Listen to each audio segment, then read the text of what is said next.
শীতের দাপটে শেরপুরের ফুটপাতের দোকানগুলোতে বেড়ে গেছে গরম কাপড়ের বেচাকেনাও। জেলা শহরের সন্ধ্যার পর থেকে মধ্যরাত পর্যন্ত বিভিন্ন মোড়ের ফুটপাতগুলোতে বসছে পুরনো গরম কাপড়ের দোকান।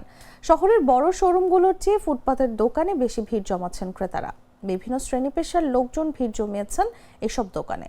দোকানে সোয়েটার, জ্যাকেট, কানটুপি, মাফলার, হুডি, প্যান্ট সহ নানা ধরনের শীতের পোশাক পাওয়া যাচ্ছে। আর দোকানগুলোতে মানভেদে বড়দের কাপড়ের দাম 100 থেকে 1000 টাকা পর্যন্ত এবং শিশুদের জন্য বিভিন্ন ধরনের শীত বস্ত্র মিলছে 50 থেকে 300 টাকার মধ্যে। অস্থায়ী এসব দোকানের ব্যবসায়ীরা বলছেন, হঠাৎ তীব্র শীত অনুভূত হওয়ায় গরম কাপড়ের চাহিদা বেড়েছে। একসময় নিম্ন আয়ের মানুষেরাই ক্রেতা ছিল, কিন্তু এখন সব শ্রেণীর লোকজন ভিড় করছেন কাপড় নিতে। এ বিষয়ে শেরপুর চেম্বার অফ কমার্সের সভাপতি আলহাজ আরিফ হাসান বলেন, সন্ধ্যার পর নিউ মার্কেট ও শহীদ স্কয়ার এলাকায় কয়েকটি দোকানের ভেতরে শীতের পুরাতন কাপড় বিক্রি করা হয়। শীতের প্রকোপ বাড়ায় এখন বিক্রিও জমজমাট। আবার বাইরে ফুটপাতে, ভ্যানেও এসব কাপড় বিক্রি হচ্ছে।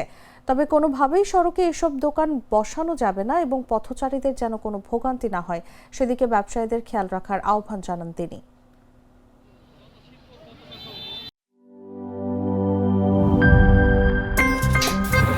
আমার একটা স্মার্ট সিদ্ধান্তে 25% গ্যাসের খরচ কমেছে। ভাবছেন কিভাবে? সাধারণ গ্যাস স্টোভ বদলে আমি এনেছি আরএফএল গ্যাস স্টোভ। এর সাইন্টিফিক নজল ও ব্রাস বার্নার ক্যাপ সমানভাবে তাপ ছড়িয়ে রান্না করে দ্রুত। তাই গ্যাসও বাঁচায় 25%, টাকাও বাঁচে 25%। আরএফএল গ্যাস স্টোভ নিরাপদ ও গ্যাস সাশ্রয়ী।